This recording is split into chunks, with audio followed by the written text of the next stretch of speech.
J'ai vu Roger aux Oscars. Brulotte? Roger, ton Roger. Oui. Là, si vous êtes sur OHDO, vous n'avez pas vu ses yeux s'illuminer. Ses yeux se sont ouverts tout grands quand il a compris qu'il était question de Roger Federer. Tout à fait. Je l'ai vu hier aussi dans une vidéo de Lindsey Vonn. Ah. En train de faire du ski. Arrête. Oui, il fait du ski. Il a l'air très bon en plus. Là. Il est très élégant. Il est excessivement élégant. Il dévale les pentes. Oui. C'est poétique quand il dévale les pentes. Un peu comme son revers à une main. Non, mais oui, c'est ça. Je l'ai vu avec Lindsay. Et aux Oscars aussi. L'as-tu vu aux Oscars? Non. Non? Mais je sais qu'il a fait une apparition, mais j'ai pas regardé les Oscars. Moi, je suis tombé là-dessus par hasard. Là. Je savais pas. Moi, j'ai regardé... Non, on l'a pas vu. Presque toute la cérémonie, mais je l'ai pas vu. Non, c'est ça, je l'ai pas vu pendant la cérémonie. Je l'ai vu sur un petit truc de canal, là, sur un de mes réseaux. Parce que je suis jeune, moi. Hein? T'es branché. Alors, sur le dark web? J'ai vu ça, oui, c'est ça. Sur un réseau social là, que les jeunes fréquentent. Il n'y a rien qui fait moins dark web que Roger Federer, on dirait. J'en conviens. Ouais. J'en conviens. Et est-ce que tu t'ennuies? Ben, honnêtement... Quand tu le vois, là, quand tes yeux s'illuminent... Non, mais il a l'air heureux. C'est ça qui compte. Non, c'est ça l'important. C'est vrai qu'il a l'air heureux. Ouais, ben tu sais, il avait des gros problèmes au genou à la fin, puis il disait, entre autres, la raison pour laquelle il se retirait, c'était pour justement pouvoir en profiter avec ses enfants. Il avait implicitement dit, j'aimerais ça pouvoir faire du ski avec mes enfants. Et Lindsey Vonn. Et Lindsey, c'est vous voulez ça. en profiter avec Lindsey Vonn. C'est Lindsay qui a publié la vidéo en disant qu'elle a réalisé un rêve. Mais alors non, ben oui, honnêtement, oui, je m'en ennuie un peu parce que je trouve que le tennis manque peut-être un peu de joueurs comme lui et Nadal, tu sais, qui étaient aux antithèses, puis qui créaient... C'était un narratif exactement. De haut niveau. Mais en même temps, là, ça, c'est une fois de temps en temps. Là, ça peut oui, toujours, mais reste que ça se renouvelle plutôt bien. Je pense que Carlos Alcaraz, c'est un peu inespéré là, comme personnage excessivement charismatique dans son jeu. Là. Alors, pour eux, c'est comme toi, le monde du tennis. Là, excessivement charismatique, mais dans ton jeu. Juste dans mon jeu, exact. Et c'est vraiment bien parce que quand Djokovic va s'en aller, ben c'est quand même... Ils vont tourner la page sur une ère fantastique. Et puis forcément, il y a des lendemains qui sont un peu moins Puis Martin, as-tu aimé ta cérémonie des Oscars? Oui. Ouais. Mais c'était pas... J'ai trouvé que c'était pas une grande année d'un point de vue cinématographique. Je sais pas, hein? Tu as aimé la toune de Ryan? Oppenheimer, Barbie... je sais pas... Pacino a un peu... il a un petit peu manqué le punch. Ouais. Pas vu ça? Ben oui. C'était pas clair, hein, et surtout que Jimmy Kimmel venait de faire la blague. Elle était tellement bonne. Sur Donald? Parce que Emma Stone a gagné meilleure actrice. Fait que la dernière fois que c'est arrivé, il y avait eu confusion pour l'annonce du meilleur film. C'était, je me rappelle plus. C'était La La Land, mais ils avaient annoncé... Je me rappelle plus qui. Alors, il venait de faire la blague, c'est ça. Puis là, c'était comme... Coudonc, qu'est-ce que... Mais la meilleure blague, c'est quand il a présenté Al Pacino, il a dit « Je suis très content que tu aies pu trouver une gardienne ce soir. » Qui est un jeune père. Exactement. Al Pacino qui est un jeune père. Alex, fais-nous donc un petit bout du sketch de François Pérusse sur le jeune père. Non. Un petit papy-papa. Non. Robert De Niro aussi est un jeune père. Ben, quand il a dit ça, je pensais que ça allait être Robert De Niro, moi, parce que les deux viennent d'avoir des... C'est ça. Il y en a comme 7, là, où... on les félicite. Lâchez pas, les gars. Lâchez pas. Moi, pas sûr que je me rembarquerais là-dedans à 80. Là. Ça, c'est le conseil. Conseil d'Alex sur à partir de 40, c'est comme ouf. Je suis pas sûr qu'à 80, je me rembarquerais. OK, aujourd'hui, il faut sauver le soldat Crosby. Hein? Clin d'œil au cinéma. Les Islanders, si près et si loin. Et une autre coupe poubelle ce soir. C'est tellement hockey, épisode 304.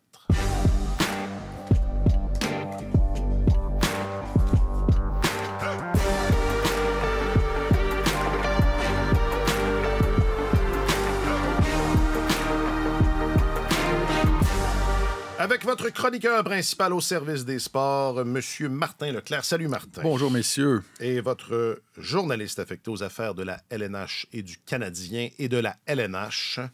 Et du Canadien. Ouais, ben là, c'est... Non, mais je donne le ton, là. Tu vois, en tout cas. On va faire plus de LNH, je pense. Enfin, on verra, quoique on ne sait pas de quoi l'avenir est fait. J'ai nommé M. Alexandre Gascon. Salut, Alex. Bonjour, messieurs. Je m'appelle Alexandre Coupard.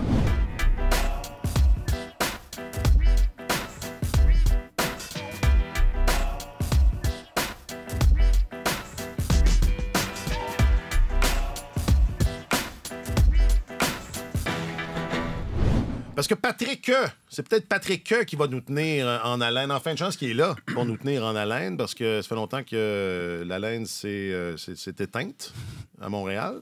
Reste que la dernière fois qu'on en a parlé, ça fait quoi, 2 semaines? Pas tant, ça fait pas si longtemps. Ça semblait loin. Ça semblait ardu, voire pas impossible, mais comment dire, costaud. Refermer l'écart qui séparait les Islanders d'une place en série et pouf, comme ça, une victoire. Pouf! Ça prend juste une séquence de 6 victoires combinée à sensiblement l'inverse du côté des Red Wings. Là, les 2 équipes sont à égalité. Si là, on enregistre le mardi matin, si les Islanders avaient gagné lundi soir contre les Kings, ils seraient dans le portrait des séries. Moi, je dis qu'ils les font. OK, bye! Ouais. Ben, écoute, c'est un revirement de situation qui est très intéressant. On a glissé un petit mot là-dessus vendredi, à la date limite, après la date limite, l'heure limite des transactions. Mais Patrick Roy faisait face à un défi assez incroyable. Quand tu as pris cette équipe-là, les Islanders n'étaient pas si loin d'une place en série, mais c'était une catastrophe défensive. Tu n'as pas de chance de participer aux séries quand tu n'es pas bon défensivement. Les Islanders accordaient 3,33 buts par match, étaient 24e. Leur désavantage numérique était 28e à 73,6 %. Puis c'était l'équipe qui accordait le 2e plus haut total de tirs par match. Et tu les regardais jouer, tu regardais des matchs des Islanders, tu disais, ça n'a aucun bon sens. Quand on sait l'ADN que cette équipe-là avait au cours des 4, 5, 6 dernières années. Et c'était ça le défi, parce qu'ils sont capables quand même de marquer des buts de façon raisonnable. Ils n'ont pas des mauvais gardiens non plus. Mais là, c'est ça. Il faut corriger ça. Il fallait corriger ça rapidement, et c'est pas une tâche facile. Et depuis donc que Patrick est arrivé derrière le banc, les Islanders sont 13e en défense dans la Ligue. Ils ont coupé presque un but par match. C'est quand même... C'est remarquable. Presque un demi-but par match, c'est ça. Ils sont 7e maintenant pour le nombre de tirs accordés. Ils ont retranché 8 tirs par rencontre. C'est quand même pas rien. Mais leur désavantage numérique est toujours catastrophique, 68 %. Ils ont même reculé par rapport à ce qu'ils avaient auparavant. Mais ils ont été capables de coller une séquence de 6 victoires. Ça faisait 3 ans, je pense, que c'était pas arrivé. Et là, ils sont de retour dans la course. Et quand on regarde le portrait, là, les Red Wings, ça va plus ou moins bien. Le Lightning, ça va plus ou moins bien. Et les Flyers, ils ont volé haut, mais là... le temps commence à faire... C'est ça, commence à faire son effet. Ouais. Et je trouve ça extrêmement intéressant, parce que le Canadien va probablement avoir un mot à jouer, un mot à dire dans cette course à la participation aux séries-là avec toutes ces équipes-là, parce qu'au mois d'avril, vraiment dans le tout dernier droit de la saison, le Canadien rencontre les Red Wings 2 fois, va jouer contre le Lightning, va jouer contre les Flyers et va jouer contre les Islanders aussi. Alors, dans ce temps-là, quand tu es une équipe larguée, tu as une responsabilité. Là, quand tu joues contre des équipes qui sont impliquées, il faut quand même que tu offres une petite opposition. Une sérieuse opposition. Alors, ça pourrait donner une fin de saison quand même intéressante à Montréal. Mais cela dit, on voit que les Islanders sont en pente ascendante. Ouais. Et je parierais pas contre Patrick. Non, c'est ça. C'est que le vent souffle. Tu sais, le vent souffle. Dans le cas des Islanders, il souffle dans le bon sens. Dans le cas des autres équipes, c'est pas tant ça. On va s'en remettre à ton adage. Martin, montrez-moi un bon gardien. Je vous montrerai un bon entraîneur. Un bon entraîneur. Ça reste que quand tu arrives dans cette dernière portion-là, tu regardes qui c'est que j'ai à mettre devant le filet. Là, hein? Qui c'est qui goal, comme on dit. Excusez, c'est pas mon genre d'habitude, mais je suis sorti... Je suis out of character, je suis sorti de mon personnage. Mais alors, tu sais, Alex Lyon est un peu en train de sauver la saison des Red Wings de Détroit, là. Il a fait la même chose l'année dernière avec les Panthers de la Floride, rappelez-vous, arrivé à la rescousse à la dernière seconde. Est-ce que ça va tenir? Là, les Wings ont perdu leurs 5 derniers matchs.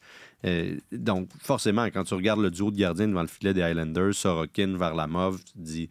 Ils sont bien placés, puis ils pourchassent quand même pas juste les Wings. Là. Il y a 3 places. Ouais. Détroit, Tampa Bay, Philadelphie. ça rend la course un petit peu plus intéressante là, parce qu'ils sont à peu près la seule équipe, à moins d'une lancée inespérée des Capitals de Washington, disons. C'est toujours possible là, parce qu'ils sont pas très loin. Ils sont à 3 points seulement puis ils ont un match de moins de disputé. Mais bon, ils ont vivoté toute la saison. On voit mal ça.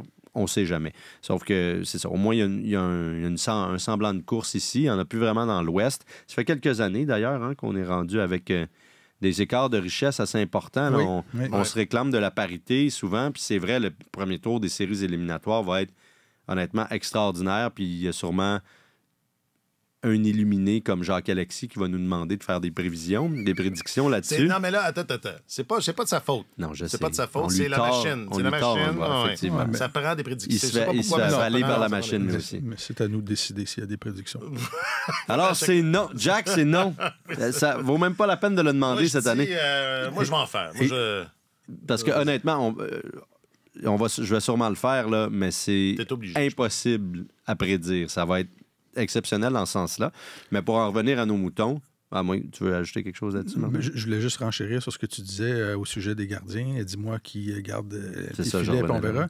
Mais depuis que Carter Hart a quitté les Flyers... Pourquoi donc? Je me souviens pas pourquoi, mais ils ont une fiche de 8 victoires, 9 défaites, 2 défaites en prolongation. Donc, ils jouent pour 474. C'est une équipe qui volait haut et le gardien est disparu et oups, il y a une secousse qui est difficile à rattraper. Samuel Ersson fait un travail honnête. Honnêtement. Ses statistiques sont pas si mauvaises que ça, mais ça demeure un gardien inexpérimenté. Puis bon, quand tu t'en remets à un poste, à un joueur semblable, ben, c'est sûr que tu croises les doigts un petit peu. Ça veut pas dire qu'ils sont pas capables de se qualifier. Ils sont 3e dans la métropolitaine. Puis bon, il y a toujours possibilité, mais les Highlanders ont un match en main, 2 points de moins seulement. Ils ont aussi un match en main sur le Lightning, 2 points de moins seulement et égalité avec les Wings. Donc oui, ils ont le vent dans les voiles. Ça serait... Les Highlanders, c'est pas vraiment une équipe qui m'emballe à la base, mais là, avec Patrick derrière le banc, c'est sûr que ce serait agréable de le voir en séries éliminatoires. Tous les entraîneurs francophones dans la Ligue nationale dirigent des équipes en reconstruction. Tourini, Pascal Vincent, Martin Saint-Louis, Patrick Roy. On l'avait oublié. Patrick Roy a une chance de sérieuse. J'ai hâte de voir. Puis, c'est ça, vendredi, on en parlait en disant Lou Lamoriello n'a pas transigé pour aider son entraîneur, mais peut-être, c'est ça. Là, il a expliqué publiquement, il a dit, écoutez, on est content de la façon dont les choses se déroulent présentement, puis on ne voulait pas faire une transaction pour faire une transaction. Mais habituellement, quand tu es mauvais défensivement, il y a sans doute des choses que tu peux corriger, mais si la pièce que tu recherches n'est pas là, elle n'est pas là. Ouais. Mais quand même, il se passe quelque chose dans cette équipe. Ouais, absolument. Mais je trouvais ça intéressant parce que je pense que c'est Elliot Friedman qui disait à Sportsnet qu'il y a quand même une façon là pour Roy de jouer sur la fierté de son groupe en disant on n'a pas eu besoin d'aller chercher personne parce qu'on croit en vous. On le sait que vous êtes là, vous venez d'en gagner 5-6 de suite. Vous êtes tout près des séries éliminatoires. Ce groupe, on y croit à ce groupe-là. Vous êtes capable de vous qualifier. Donc, il faut être fin psychologue, mais il y a toujours façon de tourner ça à son avantage un peu. Alors, oui, ça va être intéressant. Il y en a eu un ajout de taille en fin de saison, c'est moi. C'est vrai, pareil. À l'inverse, si les Wings devaient être...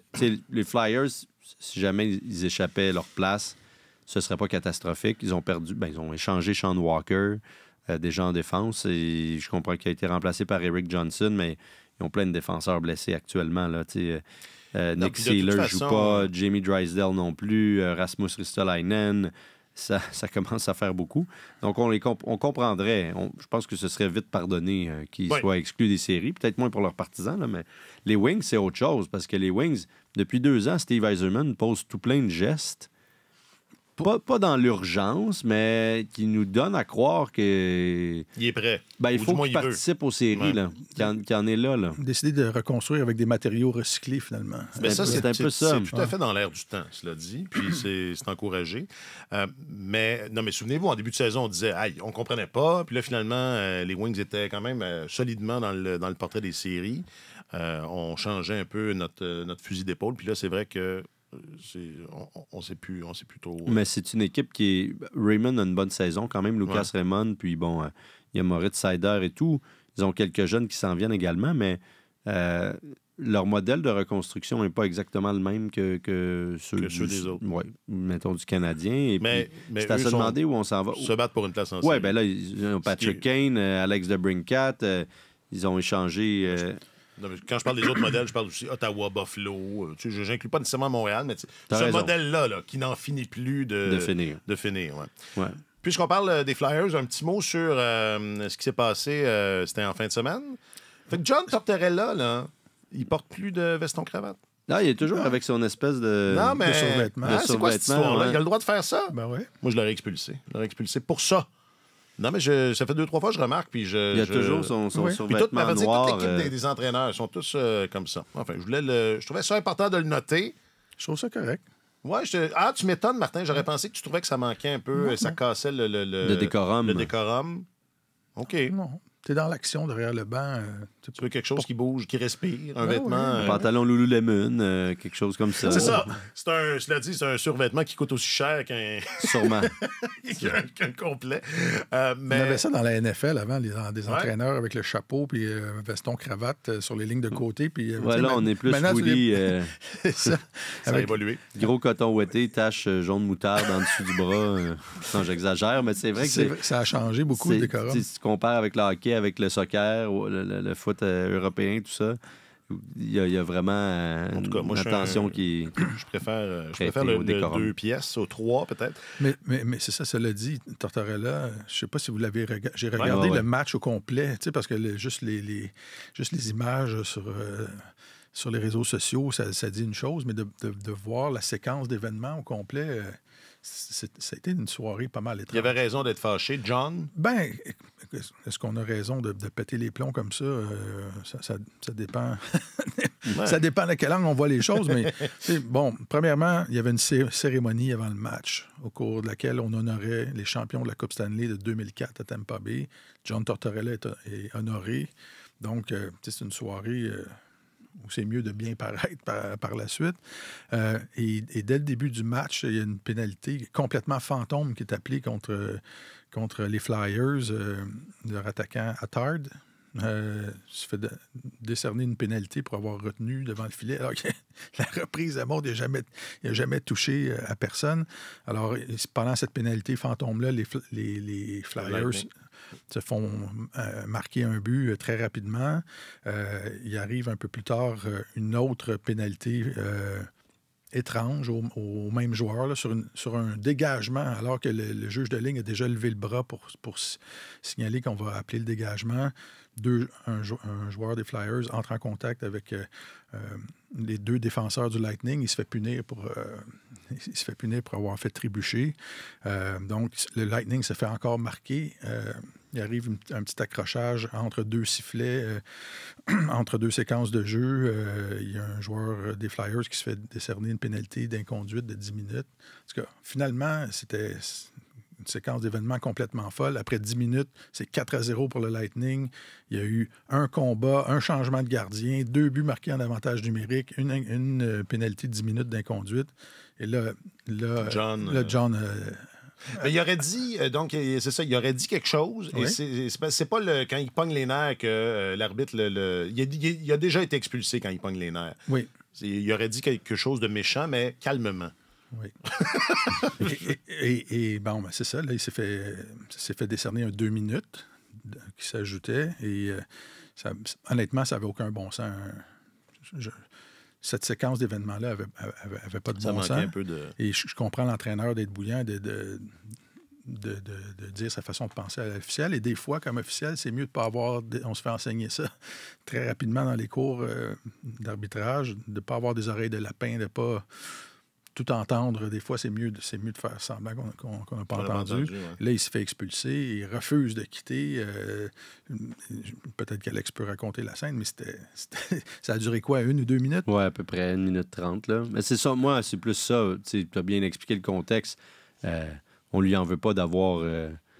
On lui en veut pas. On lui en veut pas d'avoir été mécontent de la situation. C'est plus son refus de quitter qui était très enfantin, là, qui était très capricieux. Là, ça m'a fait penser à quand je fais une menace à mes enfants que je pourrais pas tenir. Tu le vois dans sa face, il dit « Non, je quitterai pas », mais dans sa face, tu le vois que il sait qu'il va falloir qu'il s'en aille.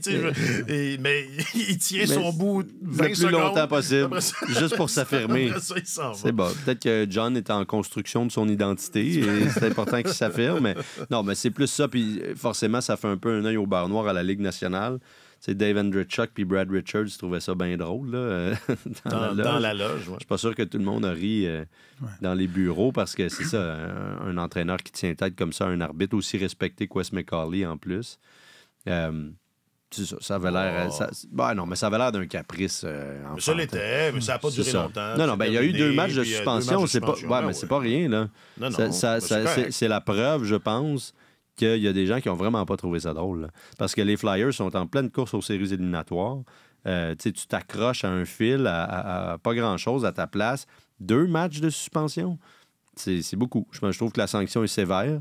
Et puis, je pense que c'est une démonstration du sérieux avec lequel on a décidé de traiter l'affaire. On n'a pas trouvé ça rigolo. Les entraîneurs ont eu une réunion d'avant-saison où ils étaient tous présents et on leur a présenté un film des séquences d'entraîneurs qui perdaient le contrôle derrière le banc et qui enguirlandaient les officiels. Et on leur a demandé en début de saison de faire attention. C'est ça. D'atténuer un peu là, en disant que c'était mauvais pour l'image de la Ligue, puis qu'il fallait apprendre à gérer ces situations-là de meilleure façon. Et curieusement, je pense qu'il y a eu plus d'expulsions d'entraîneurs cette saison qu'il y en a eu. Peut-être parce que les entraîneurs ont refoulent trop et quand ça explose, ça explose. Mais cela dit, je pense que parfois, là, ce qu'on dit là, en passant pour tout le monde, ça n'a aucun rapport avec le hockey mineur ou le sport mineur ou quoi que ce soit. C'est pas du tout la même relation avec les officiels qu'on doit avoir. C'est une relation de collaboration et tout ça. Mais dans le sport professionnel, parfois, il arrive des moments, je me souviens, la saison dernière, David Savard, les officiels au Centre Bell connaissaient un très mauvais match et David Savard, à un moment donné, comme un bon vétéran, je pense, avait pris les choses en main puis il avait vidé son sac à l'endroit d'un officiel. Il s'était fait expulser de la rencontre, mais à un moment donné, il faut que les choses soient dites là, si quelqu'un ne fait pas son travail sur la patinoire. Ce qui n'est absolument pas son habitude, alors que Tortorella, c'est pas ses premières frasques aussi. Oui, mais curieusement, on se rappellera de la fois là, où il débarquait dans le vestiaire des Flames de Calgary. Pour aller se battre avec Bob Hartley. Je veux dire, avec les arbitres, c'est pas... Tortorella, il a sa réputation quand même, qu'il fait, alors que Savard, c'est exactement l'inverse. Il y avait un article intéressant qui a été publié hier, je pense, par un journaliste qui suit le beat des Flyers, qui a appelé 3 anciens arbitres. Et c'est ça, il posait la question, Tortorella, qu'est-ce que c'est? Il est comment? Oui, c'est ça. Et les trois officiels disaient... J'ai jamais eu de problème avec Tortorella. Là, il dit ce qu'il pense. S'il n'est pas d'accord, il te le dit. Puis 2 minutes après, c'est terminé. Là, il ne revient pas là-dessus le match d'après ou la période suivante ou quoi que ce soit. Et les 3 officiels disaient, moi, j'aime ça travailler avec un entraîneur comme ça parce que on se dit ce qu'on a à se dire, puis après ça, c'est oublié, puis on regarde en avant. Et si Tortorella a refusé de quitter, c'est peut-être parce qu'il trouvait que ce qu'il avait dit... ne justifiait pas une expulsion. Là, fait que, en tout cas, mais j'ai trouvé intéressante la réaction du PDG des Flyers qui a dit, écoutez, nous, il y a un changement de culture qui se passe au sein de notre organisation. On demande à nos joueurs de se serrer les coudes et de prendre soin les uns des autres. Et c'est ce que l'entraîneur a fait. Il a pris soin de son équipe. Alors, on va assumer les frais, les 50 000 d'amende. Je ne sais pas s'il a reçu, le PDG des Flyers a reçu un appel de Gary Bettman par la suite, mais j'ai trouvé ça intéressant que la haute direction se range tout de suite dans le camp de... parce que des fois, ce genre d'ajustement-là d'un entraîneur peut mal tourner par rapport à tes joueurs. Les gars se disent, on est dans une course aux séries, puis là, tu te fais... Tu perds la maîtrise. C'est ça, tu n'es pas en contrôle, puis tu te fais suspendre 2 matchs. Alors, que la haute direction se soit rangée comme ça, j'ai trouvé ça intéressant. Et si le sentiment d'injustice était aussi répandu sur le banc, entre les joueurs, à ce moment-là, j'imagine qu'il n'y a pas de problème. Ils vont appuyer, ils vont soutenir la conduite de leur entraîneur parce qu'eux aussi devaient se sentir lésés, j'imagine. Parce que je revois la phase de Tortorella. Non, je m'en vais pas. Non. Il va falloir. Mais j'aurais pas dû dire ça. Mais cela dit, c'est ça, sur ce que les propos que les arbitres tenaient à l'endroit de Tortorella, c'était identique à ce que les joueurs disent. sais que Oui, c'est vrai, c'est la même réputation qu'il y a avec ses joueurs. C'est ça, les joueurs Ouais. disent, des fois, ils nous engueulent ou ils disent les choses de façon très claire et très verte, mais quand c'est terminé, puis on passe à autre chose. Et dans un monde où il y a énormément d'hypocrisie, où les gens ne disent pas les vraies choses, les joueurs apprécient ça, de se faire dire la vraie... Les vraies affaires. La vraie température de la pièce. Question du public, réseaux sociaux. Question du public, réseaux sociaux. Question du public, réseaux sociaux. Question du public, réseaux sociaux. Question du public sur les réseaux sociaux. Là où ça fait mal, réseau social. Question du public sur les réseaux sociaux. Réseau, public, question. Question du public, question du public. Question du public, question du public. Question du réseau.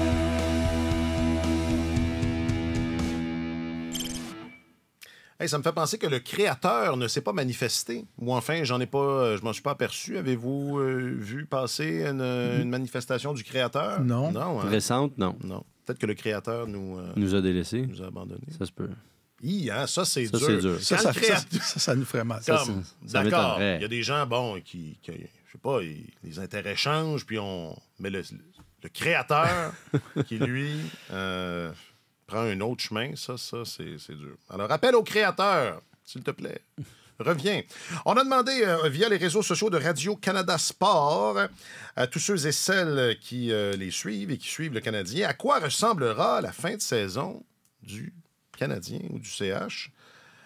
Sur le book, Simon, continuons à bien jouer et perdre par un but pour avoir un top 3. Il va y avoir beaucoup de ça. Ah oui, Philippe, c'est bon ça. À quoi ressemblera la fin de saison du Canadien? À un vrai Picasso. Puis toute droite, pas toute droite. Martin dit Tristounet, toujours sur Facebook, Gérard, ils vont aller chercher 20 points et ils vont choisir au 18e rang au repêchage. Moi, je pense qu'ils vont avoir une fiche gagnante pour les 18 matchs restants. Au-dessus de 500, ça m'étonnerait. Fiche gagnante, ouais, mettons. Quoi d'autre sur Facebook? Quelques auditions intéressantes. Mayou, Rhein-Baher. C'est quand il s'en vient? Ça a rapport là, avec le... Ça dépend c'est de... compliqué, Ouais, c'est là, ça. en Europe. Là. Ça dépend de quelles équipes terminent. Mais ça doit approcher, on doit Ouais. s'approcher. Oui, je pense que c'est cette semaine qu'on va le savoir. OK. Je me rappelle pas par cœur, là, mais je pourrais vérifier ça pour toi. OK, sur Twitter, beaucoup de simulations de bouliers. On essaie de rester éveillé. Ça, c'est Pierre. On essaie de rester éveillé en attendant Hudson. C'est Jason, mais Hudson, ça va être plus difficile parce que de ce qu'on a compris... Ça dépend où il s'en sera va dans en le finale, championnat. le 4 gelé. Le Frozen Four. Oui, c'est ça, exact. Ça dépend jusqu'où ils se rendent parce que la finale de la NCAA, je pense que c'est le 14 avril, puis le Canadien finit le 16. Donc, si jamais il se rendait jusqu'au bout, il ne viendra pas, là. Mais advenant une élimination un petit peu plus hâtive, il pourrait venir jouer quelques matchs. Sur YouTube, Puckhouse. Ça, il faut faire attention avec les... Comment? Puckhouse. Belle performance des jeunes qui démontrent une progression sans trop gagner. Ouais, ça risque de ressembler à ça. Puis sur le Gram, il y a Julien qui dit « Ils vont gagner juste assez de matchs pour pas pouvoir repêcher le joueur qu'ils veulent. » Ah, c'est une belle conclusion. Mais vite, les auditions, il va y en avoir. Est-ce qu'il y a une audition qui vous dit non, il n'y en aura pas? Aimeriez-vous, je sais pas, peut-être voir Mayou un peu d'ici la fin de la saison? Je ne sais pas si c'est nécessaire de voir Mayou. Reinbacher ou Reinbacher, à mon avis, ne viendra pas non plus à Montréal. Non? Je pense qu'il va jouer à Laval. Non, ils ont trop peur de le montrer. Je sais pas si c'est encore le cas, peut-être, là, mais il n'y a pas eu une saison facile non plus, mais d'après moi, il risque de l'envoyer à Laval directement. Une audition intéressante, ce serait celle de Lane Hudson, là, le cas échéant, mais il n'y a rien de sûr pour l'instant. À part ça... Est-ce qu'il y a beaucoup de joueurs qui sont sur le point de faire le saut dans la Ligue nationale? Qui jouent avec le Rocket? Dans son équipe universitaire? Il y a Macklin Celebrini. Oui, mais lui, il appartient à aucune équipe présentement. Non, mais il va faire le saut probablement rapidement. Oui, mais c'est parce que je veux dire, c'est parce que j'ai une théorie. Des gars qui arrivent en fin de parcours. D'ailleurs, Luke Tuck, qui appartient aux Canadiens. Parce que j'avais remarqué, on a parlé de ça, Ouais. je pense, en début de saison, qu'il Ça arrive souvent que les équipes universitaires qui ont plusieurs joueurs qui sont sur le point de À Signer un 23 contrat. ans. c'est ça, de signer un contrat, de disputer quelques matchs dans la Ligue nationale pour brûler une année de contrat. Ils vont pas ouais. vont pas Ils des ont la longs tête ailleurs. ils n'ont pas des longs parcours. En série, ouais. Non, il y en a pas C'est tant vrai que là, que ça. Macklin n'est pas dans ce cas-là parce qu'il n'est pas repêché, là, mais... Non, puis Tuck, Tuck, c'est on pas comme s'entend, il y a si pas tout le monde personne. allait se précipiter Ouais. pour lui faire signer un contrat non plus. Hudson, donc c'est vraiment... Donc, il y a des chances d'aller loin en série. Oui. Il n'y a pas de Ouais, chance. Ouais. Non, Tu il y vois, a- la théorie ici ne s'applique pas. Ne s'applique Non, pas non, il y a tant. des bonnes chances. Ils ont une bonne équipe, puis c'est ça, pas de grand espoir de choix de premier tour là, qui n'attendent que la fin pour s'entendre avec leur équipe, à part lui. Donc, il pourrait effectivement faire un bout. Là. On va en savoir plus en fin de semaine. C'est le quart de finale de leur division dans la NCAA, là, Hockey East, où joue Boston University. Alors, on va savoir un petit peu plus. OK. Peut-être que les États-Unis pourraient l'envoyer au championnat mondial, par exemple. Senior, ouais. Il n'est pas allé l'an passé? Il est allé au junior. allé l'an Au passé. senior, il était Senior. senior. Là, vous me posez une colle. Il me semble On, que non. on regarde Alex. Nous autres, à la matin, Je devrais on n'a le pas savoir, besoin là. d'avoir Internet. On n'a pas besoin de ça. Google, on a Alex Gascon juste là. Il y a Alexia, il y a Alex. Alex, Alex, quelle température fait-il ce matin? Alex, dessine-nous un Picasso. Non, il est allé. Ouais, il est allé. au championnat. Ouais, il est allé. OK, Ouais, donc, il va y c'est ça. retourner. Il va y retourner. C'est un vétéran. C'est un vétéran, C'est un du vétéran de l'équipe mondial. américaine. Ouais. Bon, ce soir, les Blue Jackets de Columbus sont en ville. Calmez-vous. Calmez-vous. Là, on parle pas des Pingouins. On va en parler tantôt. mais là, on c'est le parle temps un du petit Canadien. Un petit mot sur le Canadien. OK. Un petit mot. On Juste un faisait petit comme mot. s'il n'était pas là. Tu sais, on n'a pas. C'est pas comme si on aurait ramassé Joel dans un échange. Là. Tu sais, on l'a rebâti from within. Je sais pas comment tu dis ça. De l'intérieur. De l'intérieur. Tu sais, fait que non, on est très contents, on est très fiers de lui, puis c'est de continuer, c'est du jour à jour. C'est Martin Saint-Louis sur Yoel Armia, dont on ne parle pas assez. Non, Vendredi, on fait 60 minutes sur Yoel Armia. C'est ta nouvelle marotte après les trois Et moi, gardiens. là, qu'est-ce que je vais faire avec 2 gardiens? Je suis en panique. Non, mais au registre des pas pires histoires, c'est vrai que Yoel... si on veut se mettre de bonne humeur. Là. ouais. Si on veut être honnête, intellectuellement, Il joue bien. il joue bien. Il joue bien. Martin n'est pas, c'est pas extrêmement enthousiaste. Oui, il fait du bon boulot, mais là, qu'est-ce que ça veut dire pour la suite des choses avec Personne ne Yoel? le sait. C'est ça l'affaire. Mais Godin avait un point intéressant dans son texte d'hier où il parlait du développement incessant. Et en ce sens que Yoel Armia était un bon exemple de ça, dans le sens que Saint-Louis et sa gang là, travaillent toujours sur le développement d'un joueur, peu importe son âge. auquel il est rendu. Tu sais, Gallagher en était un exemple. Anderson aussi, quand on essayait de Ils l'ont cassé, par les exemple. remodeler, ça n'a pas Ils super l'ont bien cassé. marché, super bien fonctionné, mais avec Yoel, pour l'instant, ça va bien. Puis tant mieux, parce qu'il donnait l'exemple de Joshua Roy pour des raisons évidentes. Caden Primo, qui est un peu entre les deux, là, à 24 ans, mais évidemment, c'est un gardien, ça prend plus de temps. Et puis Yoel, qui a 30 ans, mais qui se retrouve. Ouais. Qui se retrouve. Bon, pas que je veux absolument parler des gardiens de but, mais Caden Primo va être devant le filet ce soir. Puis Martin, tu nous faisais remarquer, là, tu as écrit que dans tes notes, parce que ces notes-là, c'est le plan, c'est le blueprint. Comment on dit blueprint en français? Les L'imprimé bleu. La Oui, matrice. l'imprimé bleu. La La matrice. matrice, merci. Avec laquelle on travaille. Pilier. Voilà, la base, la Le fondation. socle. Le pic, le roc, la péninsule, ça fera, Cyrano. Tu as écrit qu'il n'avait pas joué plus que 20 matchs depuis qu'il est passé chez les pros. Ça inclut la Ligue américaine? Non, je Non. dirais que sur les 5, là, c'est sa 5e saison professionnelle. Ouais. Et là, c'est la 2. Il y a une saison où il a obtenu seulement 20 Il matchs. n'a jamais joué moins de 20 matchs. OK, Il a joué seulement 20 matchs en 2020-21. On OK. Ah, s'entend, on connaît les circonstances, mais il y a juste 14 départs cette année. Alors, ça veut dire que sur ces 5 saisons professionnelles, il y a 2 saisons où il n'a vraiment pas joué beaucoup. Là. Et c'était juste pour revenir un peu, on a parlé un petit peu de ça.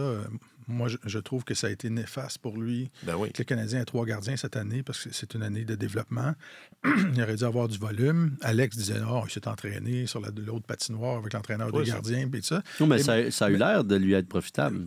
Ben, Ça veut dire que ça n'a pas paru jusqu'à maintenant. plus dans ça, les le matchs point. où il a été utilisé, mais pour devenir un bon gardien dans la Ligue nationale, il faut que tu développes une constance.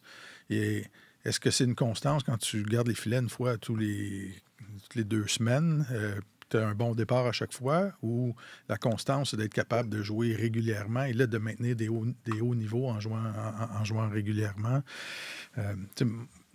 Il faut que tu aies du volume comme gardien, je pense, mais cela dit, c'est vrai qu'il a bien fait et c'est des circonstances extrêmement difficiles pour un jeune gardien de jouer sporadiquement et d'être capable d'être performant dans ces matchs-là. Mais il faut qu'il voit de l'action régulièrement. Et, il aurait pu ajouter, lui, une 15 ou 16 départs que Allen a eu à partir du mois de novembre. Là. Et ça fait une bonne saison pour un jeune gardien. Fait que là, j'imagine qu'on va lui donner plus de volume d'ici la fin, mais c'est quand même... C'est pas des circonstances faciles pour un gardien qui est la position la plus longue à développer, d'avoir eu 2 saisons professionnelles sur 5 comme ça, où tu es très peu utilisé. Ben, moi, j'ajouterais que, même si c'est vrai qu'il s'en est super bien tiré jusqu'à maintenant, on est encore dans l'inconnu. Ouais, moi, je serais pas à l'aise sûr. de dire quoi que ce soit là, sur où est-ce qu'il en est dans sa carrière. Là. Non, mais c'est ce qui rend, tout le contexte, c'est ce qui rend d'autant plus impressionnant sa progression cette année, je trouve, parce que c'est pas un contexte idéal de progression, comme Martin vient de l'exposer, mais lui a su en tirer profit. Ça veut pas dire qu'il l'aurait pas fait s'il avait obtenu 28 départs jusqu'à date, c'est pas ça, ou une trentaine, c'est pas ça que je dis, mais pour une raison X, il a été capable d'en profiter.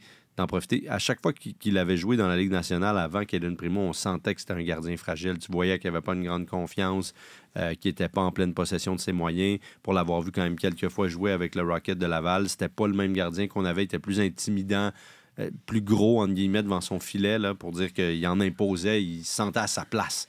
C'était pas le cas dans la LNH. Non. Pas du tout. Mais cette année, beaucoup plus. C'est pas non plus... c'est pas encore Igor Shesterkin, mais je veux dire... Tu sentais qu'il était au bon endroit. Et il a réussi à faire ça en jouant peu, dans un contexte difficile. Peut-être parce que pour lui, ça lui convenait à ce moment-là d'avoir beaucoup de temps d'entraînement, de côtoyer des gardiens professionnels, de rester dans l'univers de la Ligue nationale, de se faire dire, regarde, on se débarrassera pas de toi. On tient à toi, exact. Kevin. On se débarrassera pas de toi d'une façon ou d'une autre. Tu fais partie de l'équipe. C'est pour ça, le ménage à 3 depuis le début, on le sait, c'est parce qu'on voulait pas perdre Cayden Primo. C'est vraiment ça, ultimement. Donc, c'est quand même une sorte de... je me retiens, là, de confiance qu'on lui accordait. Et puis, donc, toute cette gymnastique-là pour, ultimement, savoir vraiment qu'est-ce qu'on a entre les mains avec Cayden Primo, en Cayden Primo. Et là, il va avoir de plus en plus la chance de le prouver. Mais ça demeure qu'il a réussi à tirer profit, certainement, d'une situation qui semblait mal embarquée, mais pour lui, ça a été bénéfique. Puis il est premier à dire que ça l'a aidé. Il racontait aussi qu'il travaille avec un préparateur mental depuis l'année dernière, là, à peu près à ce temps-ci. Privé, oui, parce que Jean-François Ménard, qui est affilié au Canadien, que les gars peuvent consulter. D'ailleurs, Yoel Armia en a encore parlé hier, je pense. Qui travaille avec beaucoup d'athlètes olympiques. Michael Kingsbury, entre autres. Puis, je pense qu'il s'était occupé de Derek Drouin puis Damien Warner aux Jeux de Rio en 2016. Donc, il y a quand même un beau pedigree, une belle feuille de route. Et puis, avec le Canadien depuis un petit peu plus d'1 an maintenant, puis les gars peuvent faire appel à lui quand bon leur chante, là, comme Armia. Et Primo a dit j'aime bien Ménard, puis j'ai des conversations avec lui, là, c'est pas ça, mais il semblait apprécier le fait de faire sa petite affaire à l'extérieur des murs du Centre Bell. Il y a son gars, son préparateur mental privé, ça fait plus d'1 an qu'il travaille avec, et il me disait que ça faisait une grosse différence dans son approche, son attitude, sa façon de voir les choses, d'envisager l'avenir. Donc, pour toutes ces raisons-là, jusqu'à date, ça a fonctionné. Mais comme tu dis, on ne sait pas ce que c'est exactement Cayden Primo. Parce que, bon, là, je ne souhaite pas de... ou du moins, on va être dans un contexte plus normal pour essayer de comprendre si... Parce que tu parles de progression, c'est sûr que c'est ce qu'on peut observer, mais je veux dire, tant qu'on n'est pas dans un contexte normal, c'est difficile de choisir un mot, de choisir le mot qui convient. La preuve n'est pas encore dans le pudding. Voilà. C'est un pudding à quoi, d'ailleurs? C'est un pudding... chômeur. Plum pudding. Mais plum pudding, c'est pas du pudding chômeur. Non, mais j'ai dit chômeur avant qu'ils disent plum. OK, tu gagnes.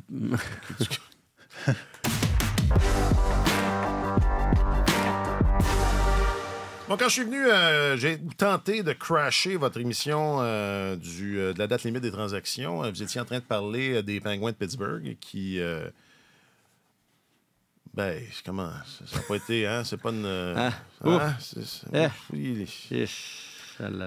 Et vous disiez en substance que c'est ça regardait mal pour la suite, puis que c'était difficile d'imaginer comment tout ce beau monde-là allait rester là. Marc-Antoine, les oreilles doivent lui sciller. Bourdonner. Bourdonner, merci. Ouais. Parce que c'est pas la première fois qu'il en parlait. Il l'a évoqué, que c'est ça. Il imaginait très bien Crosby ailleurs, même plus précisément quelque part. Oui, sans le mentionner. Allez réécouter les épisodes précédents. Puis Martin t'a chroniqué là-dessus parce qu'effectivement, là, puis en te lisant, je le vivais. On va souhaiter, là, on va presque souhaiter, quand je dis on, là, je parle des amateurs de hockey, les fans, et les partisans, les partisanes de hockey à travers la planète, rien de moins. On va presque souhaiter là, que Crosby, ou à moins qu'il se passe quelque chose, là, que Kyle Dubas, je sais pas, là, réalise un miracle et refasse des Pingouins une équipe compétitive, ce qui est très, très difficile à imaginer. On va souhaiter que Crosby finisse sa carrière ailleurs, comme tous les grands. Les grands contemporains. Vendredi, on a effleuré ce sujet-là, puis samedi, on était sur la passerelle de presse, puis Alex me disait, Piquet Souban, dans son intervention comme d'analyste à la télé, a parlé de ça aussi. Et je trouve que c'est un sujet qui est extrêmement riche et vaste sur le sort qu'on réserve aux super vedettes dans la Ligue nationale dans le contexte de plafond salarial. Et on sait que la seule façon de construire une équipe, trouvez-moi une équipe qui est devenue une équipe de premier plan dans la Ligue nationale sans passer par le repêchage, là, à la volée comme ça, tu peux pas les le faire. Golden Knights. Je te taquine. C'est vrai. Ouais. En même temps, ils ont eu besoin de ces choix-là pour transiger. Là, mais c'est un exemple. C'est anormal parce que c'est l'expansion et tout. Là, ça compte pas. Mais ils ont vraiment bien joué leur carte pour l'expansion, cela dit. Mais le modèle semble être que, on sélectionne un jeune extrêmement ou des jeunes extrêmement talentueux au repêchage. Très rapidement, ils prennent une place de leader. Là, je parle des joueurs d'exception là, dans leur équipe, connaissent du succès. Il y a une apogée. Après ça, il y a une descente qui s'amorce. Et au lieu d'avoir le courage de tirer sur la gâchette, quand les directeurs généraux le voient quand leur équipe commence à baisser de niveau, là, au lieu d'échanger ces gars-là, quand ils ont encore une valeur, on s'accroche jusqu'à ce qu'on ait très la vache jusqu'au sang, mais il n'y a plus... Il n'y a plus de chance de gagner. Là. Regardez la fin de carrière, les fins de carrière que Zetterberg et Datsuk ont eu à Détroit. Les Sedin sont restés probablement 4 ans de trop à Vancouver. Ils auraient pu avoir du succès ailleurs. Puis je comprends, il y a des considérations personnelles. Des fois, les gars disent non, moi, c'est mon équipe, je veux aller nulle part ailleurs. Patrick Kane, il est parti très tard de Chicago. Là. Le déclin était amorcé depuis un bout de temps. Et... Je vais remonter plus loin dans le temps, mais je vais donner un exemple de ça. Là. Il y a eu une transaction majeure dans l'histoire du Canadien de Montréal quand Serge Savard avait échangé Chris Chelios pour aller chercher Denis Savard à Chicago. Mm-hmm. Et les Blackhawks, c'était un coup de génie, cette transaction-là, parce qu'ils avaient vu que Denis Savard, il y avait du kilométrage, là, c'était plus le même joueur. Et à Montréal, on a eu les moins bonnes années de Savard. Et à Chicago, ils ont eu des années extraordinaires d'un capitaine... de Chelios. De Savard et de Chelios. Alors, c'est ça. Et je pense que la réalité économique de la Ligue nationale, le carcan qui est imposé au directeur général fait en sorte que si tu as une super vedette dans ton équipe, il faut que tu aies le flair nécessaire pour dire quand la pente douce va être suffisamment entamée, là, il faut avoir le courage de dire... Ouais. C'est le temps. Boum, on maximise tout de suite et on peut prolonger peut-être la séquence de succès ou éviter de devoir passer par le fin fond des creux pour renaître de ses cendres, là, puis des années et des années de misère. Alors, c'est ça. Et je trouve c'est exactement ce qui va se passer à Pittsburgh. Là. Pas besoin... tu penses que tu y crois plus? Kyle Dubas ne pourra pas sortir extraire de l'eau d'une roche. Si quelqu'un peut le faire, c'est lui. Et je trouve ça... tout le monde le sait et je trouve ça triste qu'un gars comme Crosby, qui a été le porte-étendard de la Ligue nationale depuis 2005, le plus grand gentleman du monde du hockey, un des joueurs les plus respectés par ses pairs, de savoir, mettons qu'il n'y a pas de certitude dans la vie, mais disons qu'à 98%, là, il va finir sa carrière en étant éliminé au début du mois d'avril. Ça devrait pas arriver. Ouais. Et honnêtement, si j'étais un Nathan McKinnon ou un Connor McDavid ou un Austin Matthews, puis je regardais ces choses-là, allez, tu regardes dans l'ère du plafond salarial comment ça s'est passé pour les autres joueurs qui avaient le même statut que moi auparavant. J'essaierais de prévoir ça à l'avance avec mon agent et dire là, écoute, à un moment donné... Dans le cas de Matthews, d'après moi, c'est déjà planifié. Ouais. C'est Il signe des contrats de 4 ans, Ouais. puis c'est pas la même chose. Ouais, on voit ce que tu veux dire. Fait que c'est ça. Je trouverais juste ça triste que Crosby finisse comme Zetterberg ou comme... en étant éliminé, puis OK, je m'en vais chez nous. Puis alors qu'il y a sans doute des équipes qui donneraient beaucoup, des équipes émergentes, qui ont des bons jeunes leaders, de greffer Là. une pièce Ouais, comme ça à ouais. leur équipe qui pourrait donner une impulsion. On a juste regardé à Montréal, Corey Perry, son nom est un petit peu moins Glorieux. glorieux. On est... Mais il y avait eu un impact à Montréal quand il était Absolument. arrivé. Et dans le il n'était vestiaire. pas du tout au Au même mais niveau non, Crosby, non. c'était dans Non, une mais autre... même je dis, eux par rapport à eux. Là, Même pas proche, Mais même pas c'est proche. ça, il était pas là non plus. Mais moi, je pense que, enfin, je ne sais pas si c'est ta chronique qui m'a galvanisé, mais je suis comme convaincu qu'il va finir sa carrière ailleurs. Puis Martin disait... L'eau, c'est le silence, lourd silence. Martin disait il y a d'autres considérations. Mais il veut rester. Ça prend beaucoup de place, les autres considérations. Il y a les propriétaires d'abord.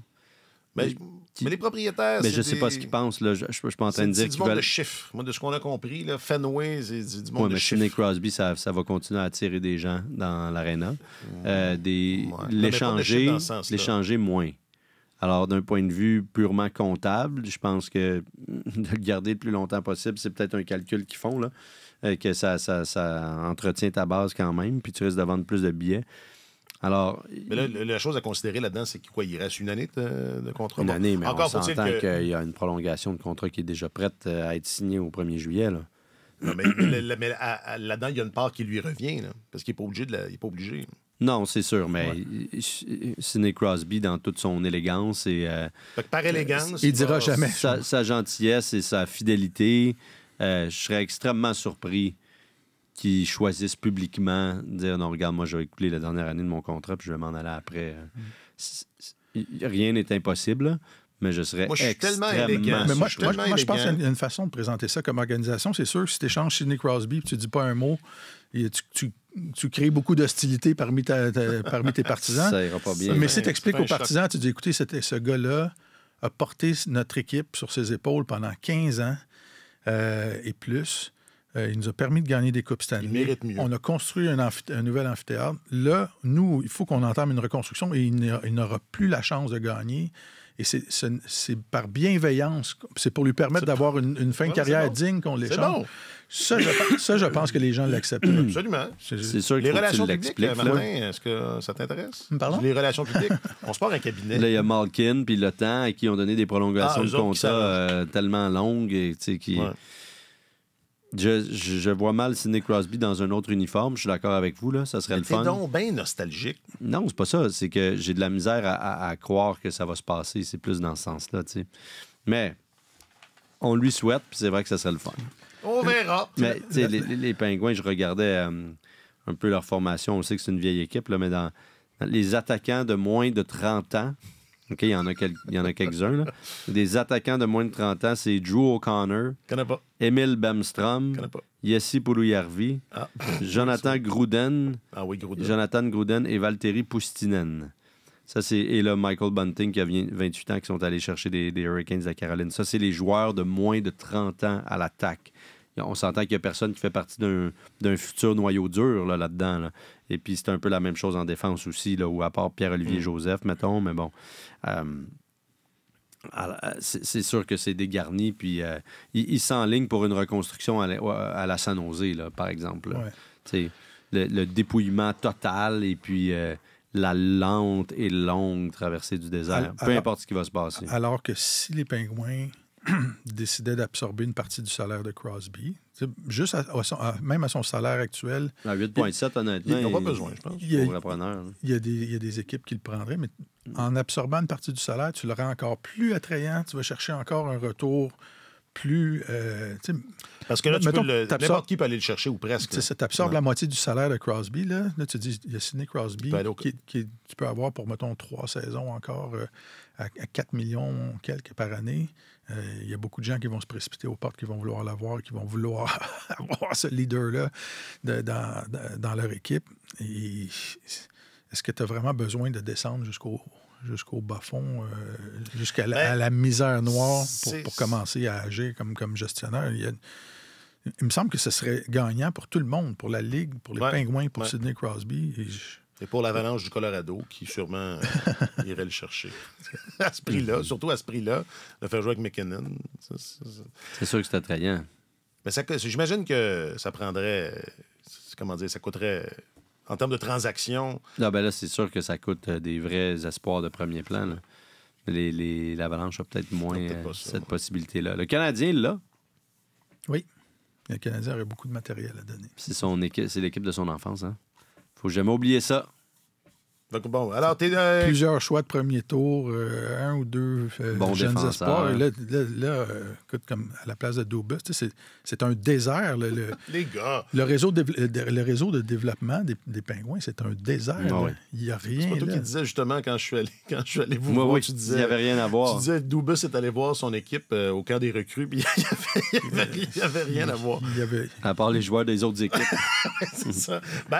Justement, il y aura peut-être l'occasion d'en rapatrier quelques-uns. Exact. Ah, ça va peut-être être un gros été. Ça va peut-être être un gros été.